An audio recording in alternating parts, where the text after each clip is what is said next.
जन्माचा बापला आपण अभंग देणार नाही. पण आपला अधिकार चालू आहे. महाराजांचा किती अधिकार होता ते मला सांगायचं आहे फक्त. कारण हे गीत सर्वांना माहित आहे आणि लता दिदी ही सर्वांच्या परिचयाची आहे.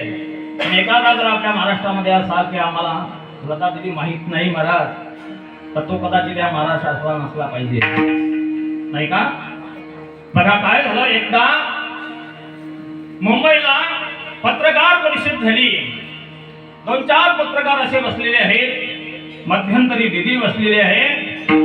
आणि मग ते पत्रकार लता दिदींना म्हणायला लागले, काय दिदी, काय तुमच्या आवाजाचं वैभव आहे, काय तुमचा गळा आहे. दुसरा पत्रकार म्हणतो, काय तुमचा आवाज आहे, आवाजाची देण आहे, काय सुंदर गोड गाता दिदी तुम्ही. तिसरा पत्रकार म्हणाला, दिदी तुम्ही ज्ञानोबा तुकोबारायांचे अभंग गायल्यामुळे या दोन्ही संतांचे अभंग जग प्रसिद्ध झाले. तर त्यावेळी दिदींनी म्हणावं, उगीच त्या संतांच्या लाईनीमध्ये मला बसवू नका, नाही का?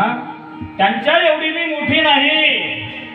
आणि तुमचं असं म्हणणं आहे की जगद्गुरु ज्ञानोबाराय, तुकोबाराय आणि ज्ञानोबाराय यांच्या अभंग गायल्यामुळे ज्ञानोबाराय तुकोबारायांच्या अभंगांना जग प्रसिद्धता मिळाली. पण तसं नाही महाराज. लता दिदींनी सांगितलं, तसं मुळीच नाही. त्यांच्या लाईनीत मला बसवू नका.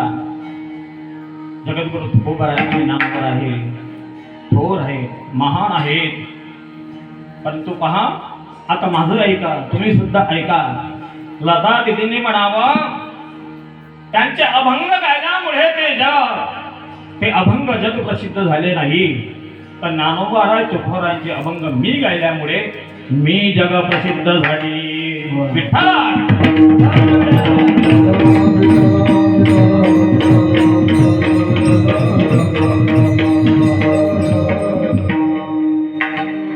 शब्दाची मान, अक्षरांचे रान,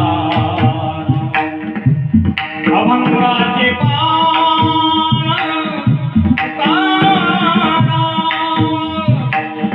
तुकाराम जगण्याचा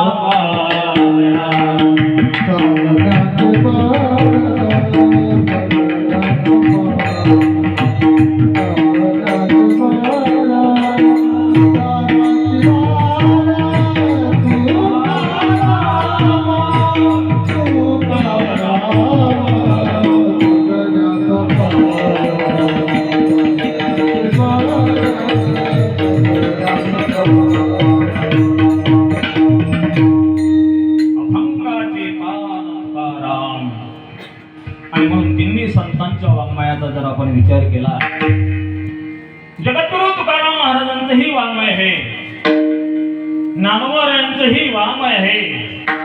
ज्ञानोबारायांची बघा ज्ञानेश्वरी, ज्ञानोबारायांचा गाथा, त्यानंतर अमृतानुभव, चांगले वासष्टी आणि तुम्हा आम्हा सर्वांकरता छोटासा 27 अभंगाचा हरिपाठ ग्रंथ, नाही का? हे ज्ञानोबारायांचं वाङ्मय. आणि या तिन्ही संतांमध्ये सर्वात वाङ्मय आपल्या मराठी सारस्वता देणारे कोण संत असतील ते म्हणजे नाथबाबा आहे. नाथबाबा एवढं वाङ्मय कोणीच संतांना निर्माण केलेलं नाही. नाथबाबांच्या वाङ्मयाचा जर आपण विचार केला तर भावार्थ रामायण, एकादश स्कंदावरील टीका, भागवत, रुक्मिणी स्वयंवर, सीताष्टक, नाही का? रुक्मिणी स्वयंवर, अमृत लहरी, किती ग्रंथ सांगू मी तुम्हाला. हे सर्वात श्रेष्ठ वाङ्मय आणि आमच्या नाथबाबांचं आहे. मला काय सांगायचं, अधिकारी पुरुषांना अधिकारी पुरुषाचं वर्णन करावं. आणि म्हणून दोन्ही संत येथून तेथून सारखेच आहेत. जगद्गुरु तुकोबाराय महान संत आणि नाथबाबा ही महान संत. चला आता दोन्ही संतांचा जर आपण विचार करू गेलो तर दोन्ही संत महान आहेत. आणि जगद्गुरु तुकोबारायांच्या आधी नाथबाबांचा अवतार आहे. नाथबाबांचा जगद्गुरु तुकोबारायांच्या आधी काय आहे? अवतार आहे.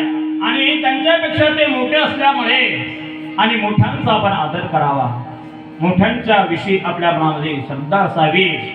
नाही का? आणि म्हणून ती श्रद्धा, तो आधार आणि नाथ बाबांचं जे जीवन आहे त्या जीवनाला आमच्या तुकोबारांचा काय आहे नमस्कार आहे. आणि बघा शरणाम नदी आहे, इथं जे वर्णन केलं जातं काही लोभापोटेही वर्णन करतात नाही का, त्यांचा त्याच्यामध्ये काहीतरी लाभ असतो. असंच एका गावामध्ये बघा काय झालं, उंटाचं लग्न होतं माऊली. कोणाचं?